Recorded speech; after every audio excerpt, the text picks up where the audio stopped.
नमस्ते दोस्तों।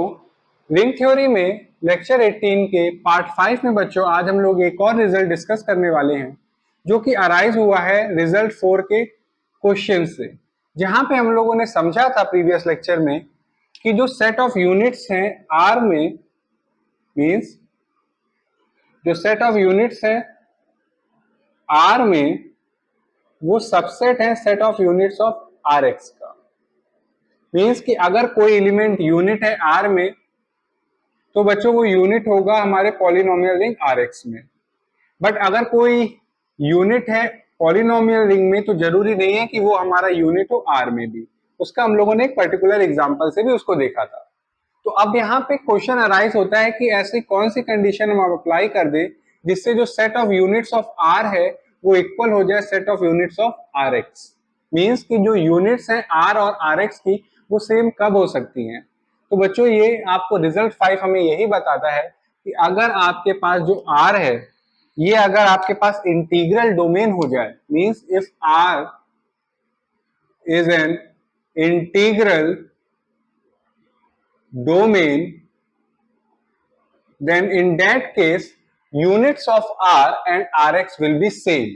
Means कि set of units of r is equal to set of units of rx। वो कब पॉसिबल है? जब r आपके पास कम्यूटेटिव रिंग विथ यूनिटी की जगह इंटीग्रल डोमेन हो जाए।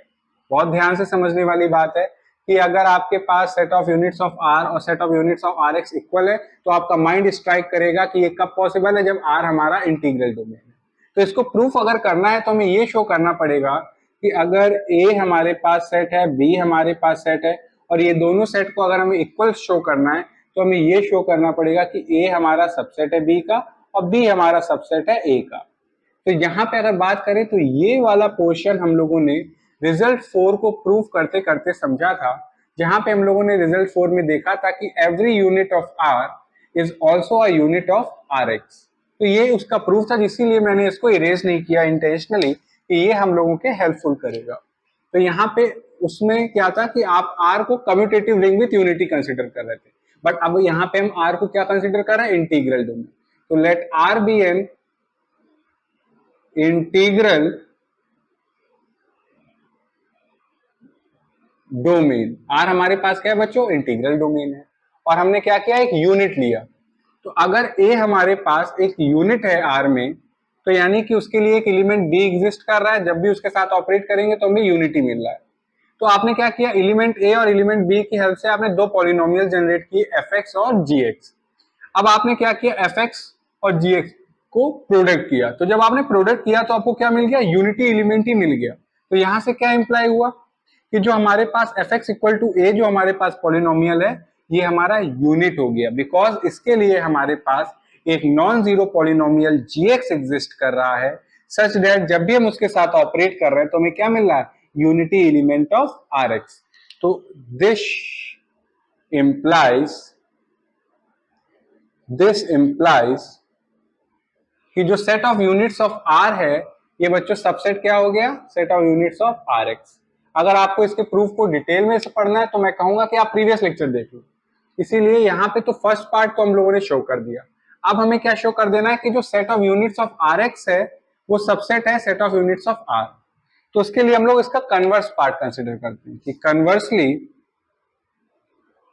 कन्वर्सली अब हम लोग अज्यूम करके चलते हैं कि हमारे पास आर एक्स जो हमारे पास रिंग है इसमें हमारे पास एफ एक्स एक पॉलिनोमियल है जो कि यूनिट है। तो let f x be a non zero polynomial belonging to R x be a, या let f x equal to non zero polynomial be a unit. तो अगर बच्चों ये हमारे पास पॉलिनोमियल यूनिट है तो इसके लिए एक नॉन जीरो पॉलिनोमियल एग्जिस्ट कर रहा होगा। Then there exist a non-zero polynomial gx in Rx such that whenever you operate fx with gx you get unity element. EX हमारे पास बच्चों क्या है? EX हमारे पास बच्चों यूनिटी एलिमेंट है, इसको आप 1 से भी डिनोट करते हो। 10 या EX इक्वल टू 1 मीन्स कि fx डॉट gx हमारा किसके इक्वल है? 1 plus 0 dot x plus 0 dot x square, like that. अब बच्चों अगर आप ध्यान से देखें, हम यहां पे क्या कर रहे हैं? Degree of fx dot gx equal two degree of 1 plus 0 dot x plus 0 dot x square dot dot dot. अगर देखें तो आपको मालूम है कि जो हमारे पास यूनिटी एलिमेंट है Rx में, जो कि हमारे पास ये पॉलिनोमियल है, तो ये हमारे पास कांस्टेंट पॉलिनोमियल है, बिकॉज यहाँ पे एक नॉन जीरो कांस्टेंट नंबर है, बाकी सारे कोफिशिएंट हमारे पास क्या है? जीरो। एज अ रिजल्ट ये हमारे पास एक कांस्टेंट पॉलिनोमियल, और हम सब जानते हैं कि जो कांस्टेंट पॉलिनोमियल होता है उसकी डिग्री बच्चों क्या होती है? जीरो होती है। तो यहाँ पे ये जो हमारे पास पॉलिनोमियल गिवन है, इसकी डिग्री क्या आ गई? जीरो। फिर बच्चों हम लोगों ने जब डिग्री ऑफ अ पॉलिनोमियल का लेक्चर पढ़ रहे थे, उसमें मैंने आपको बताया था कि आर अगर आपके पास इंटीग्रल डोमेन है और आपके पास दो पॉलिनोमियल्स हैं प्रोडक्ट फॉर्म में fx डॉट gx, तो ये जो हमारे प्रोडक्ट फॉर्म में जो पॉलिनोमियल्स हैं इनकी डिग्री किसके इक्वल होगी? Degree of fx plus degree of gx के। तो सिंस r हम लोगों का इंटीग्रल डोमेन है, तो यहाँ पे ये जो हमारे पास एक्सप्रेशन लिखा हुआ है इसको आप ब्रेक करके लिख सकते हो, degree of fx plus degree of gx, और ये बच्चों किसके इक्वल है? हमारे पास जीरो के। अब बच्चों जो डिग्री है बच्चों किसी भी नॉन जीरो पॉलिनोमियल की, वो हमेशा ग्रेटर देन और इक्वल टू जीरो होगी, मींस एक नॉन निगेटिव नंबर। तो दो नॉन निगेटिव नंबर का सम अगर जीरो आ रहा है तो दिस इंप्लाइज कि जो डिग्री होगी fx की वो बच्चों क्या होगी? जीरो, एंड जो डिग्री होगी gx की वो भी क्या होगी बच्चों? जीरो। तो अगर आपके पास दो पॉलिनोमियल्स हैं जिनकी डिग्री जीरो आ रही है, तो यहां से क्या पता चलता है कि ये यहाँ पे ये जो दोनों पॉलिनोमियल्स हैं ये कांस्टेंट पॉलिनोमियल्स हैं। This implies fx and gx are constant polynomials, are constant polynomials, are constant polynomials because इनकी डिग्री क्या आ रही है बच्चों? जीरो आ रही है, और हम लोगों को मालूम है कि कांस्टेंट पॉलिनोमियल की डिग्री हमेशा जीरो होती है। और जो हमारे पास जो यूनिटी एलिमेंट है Rx में, वो हमारे पास एक कांस्टेंट पॉलिनोमियल है वन, क्योंकि जो यूनिट होती है R में वही जो यूनिटी होती है R में वही यूनिटी होती है हमारे पास पॉलिनोमियल रिंग Rx में, क्योंकि आप यहाँ पे भी देख सकते हो कि 1 plus 0 dot x plus 0 dot x square ये किसके इक्वल है? यूनिटी मींस 1 के। तो बच्चों अगर आप ध्यान से देखें, fx और gx अगर हमारे पास कांस्टेंट पॉलिनोमियल है तो वो कुछ इस फॉर्म में होंगे, देन fx हमारा इक्वल होगा कुछ नॉन जीरो कांस्टेंट c के, एंड gx हमारे पास इक्वल होगा कोई नॉन जीरो कांस्टेंट d के, वेयर c भी एक नॉन जीरो एलिमेंट है और d भी हमारे पास एक नॉन जीरो एलिमेंट, और ये दोनों ही कहां से आ रहे हैं? R से आ रहे हैं। ठीक है, अब बच्चों ध्यान से देखें, fx हमारे पास क्या है?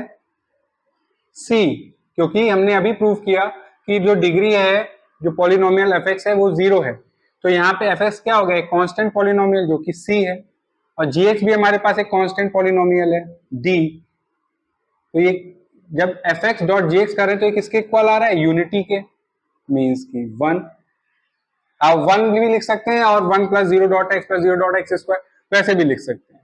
तो यहाँ पे अगर आप ध्यान से देखें बच्चों, तो ये शो कर दिया आपने कि 10 जो एलिमेंट सी है इज यूनिट इन आर। अभी हम लोगों ने यहाँ पे क्या अज्यूम किया था कि एफ एक्स हमारे पास एक पॉलिनोमियल है जो कि यूनिट है, और ये जो बच्चों हमारा यूनिट है यही हमारा यूनिट है आर में भी, जो कि हम लोगों ने पूरे रिजल्ट से कंफर्म किया। तो यहां से क्या कंफर्म हो गया, दिस इंप्लाइज कि जो set of units of R X है वो हमारा सबसेट हो गया set of units of R के। तो यहां पे ये 2, अब आप कंबाइन कर दीजिए 1 एंड 2 को। सो ऑन कंबाइनिंग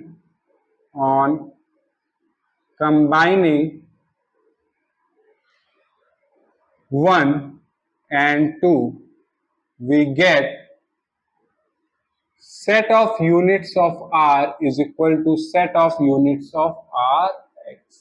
और यही तो बच्चों में प्रूफ करना था, जो कि हम लोगों ने प्रूफ कर दिया इजिली। तो आई होप आपको ये चीज क्लियर हो रही है कि हम लोग कैसे प्रूफ कर पा रहे हैं। ये तभी पॉसिबल है कि रिंग R और पॉलिनोमियल रिंग Rx की यूनिट सेम है, जस्ट बिकॉज R हमारा इंटीग्रल डोमेन है। अगर R इंटीग्रल डोमेन नहीं होगा तो आप ये प्योर नहीं कह सकते कि जो यूनिट्स हैं R और Rx की वो सेम होंगी। अगर R इंटीग्रल डोमेन हो जाएगा तो units of R and Rx will be same, और ये बच्चों उसका प्रूफ है। जहां पे हमने फर्स्ट शो किया कि जो set of units of R है वो सबसेट है यूनिट्स ऑफ Rx का। सेकंड हमने शो कर दिया कि जो set of units of Rx है वो सबसेट है यूनिट्स ऑफ R का। जब 1 एंड 2 को हमने कंबाइन किया तो we come to a conclusion कि जो set of units of R है वो इक्वल है set of units of Rx। तो आई होप आपको रिजल्ट 5 क्लियर है, उसका ये प्रूफ क्लियर है। अब इस प्रूफ को और कंफर्म करेंगे जब हम लोग थोड़े से एग्जांपल सॉल्व करेंगे। तो बोर्ड रब करके मैं आपको बच्चों को एग्जांपल्स कराता हूं। हाँ तो बच्चों यहाँ पे कुछ पॉलिनोमियल रिंग गिवन है जिनकी आपको यूनिट्स फाइंड आउट करनी है। तो अगर आप रिजल्ट 5 को रिकॉल करें तो वहां पे हमने सीखा हुआ है कि जो यूनिट्स ऑफ R है और यूनिट्स ऑफ Rx है वो इक्वल होंगी अगर R आपके पास इंटीग्रल डोमेन होगा। तो अगर आप ध्यान से देखें यहाँ पे जो यूनिट्स ऑफ Zx है वो इक्वल होंगी units of set of integers के, और सेट ऑफ इंटीजर्स की यूनिट्स क्या होती है बच्चों, 1 और -1। अब आप सोचोगे कि ऐसा आप कैसे लिख पा रहे हैं सर, तो हम सब जानते हैं क्योंकि सिंस सेट ऑफ इंटीजर हमारे पास इंटीग्रल डोमेन है। सिमिलरली अगर set of units of QX की बात करें तो ये बच्चों किसके इक्वल होंगी, यूनिट्स ऑफ रैशनल नंबर। और रैशनल नंबर में बच्चों यूनिट्स क्या होती है, set of non zero rational numbers are the set of units of rational number Q। और क्योंकि Q हमारे पास इंटीग्रल डोमेन है, एज अ रिजल्ट यहाँ पे जो यूनिट्स है Q की वो इक्वल है यूनिट ऑफ QX के। यहाँ पे भी अगर आप देखेंगे तो Z5X की जो यूनिट्स हैं वो किसके इक्वल होंगी, यूनिट्स ऑफ Z5, बिकॉज और बच्चों ये क्या क्या होंगी 1 2 3 4, बिकॉज बच्चों Z5 भी हमारे पास क्या है, integral domain. Similarly units of Rx is equal to units of set of real number, क्योंकि किसके इक्वल होंगे, set of non zero real numbers के, because set of real number भी हमारा क्या होता है, इंटीग्रल डोमेन होता है। यूनिट्स ऑफ Cx बच्चों ये इक्वल होंगे यूनिट्स ऑफ कॉम्प्लेक्स नंबर के, और ये किसके होंगे, नॉन जीरो कॉम्प्लेक्स नंबर हमारे पास जितने भी होते हैं वो सारे यूनिट्स होते हैं। और यहाँ पे हम इसको इसके इक्वल इसलिए लिख पा रहे हैं because set of complex number भी हमारा इंटीग्रल डोमेन होता है। सिमिलरली यहाँ पे जो पॉलिनोमियल रिंग हम लोगों ने गॉसियन इंटीजर के ऊपर डिफाइन की है, इसमें यूनिट्स किसके इक्वल होंगी, set of units of Gaussian integer. और सेट ऑफ गॉसियन इंटीजर में यूनिट्स हमारे पास 1 -1 आयोटा माइनस आयोटा होती है, बिकॉज यहाँ पे भी जो सेट ऑफ गॉसियन इंटीजर है बच्चों ये भी हमारा इंटीग्रल डोमेन है। सिमिलरली यहाँ पे अगर आप P देखेंगे तो P हमारा प्राइम नंबर है बच्चों, और इसी का एक पर्टिकुलर केस हमने यहाँ पे लिया हुआ था। तो ZPX में जो यूनिट्स हैं वो किसके इक्वल होंगे, यूनिट्स ऑफ ZP, एंड ये बच्चों किसके इक्वल आने वाला है, ये इक्वल आने वाला है हमारे पास 1 2 3 p minus 1 because zp is also an integral domain। तो आई होप आपको ये चीज क्लियर है। अगर आपको रिजल्ट 5 क्लियर है तो आप वहां से डायरेक्टली स्टेट कर सकते हैं कि अगर R इंटीग्रल डोमेन है तो set of units of R and Rx will be same. As a result अगर हम यूनिट्स फाइंड आउट करें Zx, Qx, Z5x, Rx, Cx, Zix, Zpx ये किसके इक्वल आ रहे हैं? उनके जो इंटीग्रल डोमेन की यूनिट्स है उनके इक्वल आ रहे हैं। तो आई होप आपको रिजल्ट 5 क्लियर है, उससे रिलेटेड उसका प्रूफ क्लियर है और ये प्रॉब्लम्स क्लियर है। फिर भी कोई डाउट है या कोई पार्ट ना समझ में आया हो तो आप कमेंट सेक्शन में लिख के बताइएगा। Thank you.